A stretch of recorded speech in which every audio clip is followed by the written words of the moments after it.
We must do so for ourselves. We must do so to make our world a better place, a more humane place, a place where justice works and access to knowledge becomes a human right. So there was a kid back in February from Baltimore, 14 years old, who had access to JSTOR. And he'd been spelunking through JSTOR after reading something.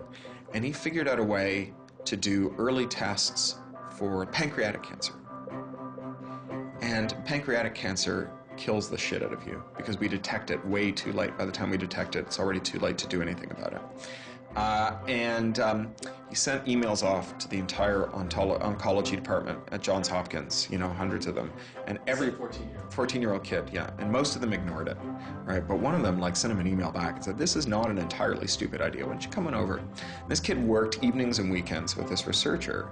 And in February, I heard him on the news, just a couple of weeks after Aaron died, when Aaron was in the news a lot. Sorry. And he said the reason he was on the news is because they'd done it. They were shipping an early test for pancreatic cancer that was going to save lives. And he said, this is why what Aaron did was so important.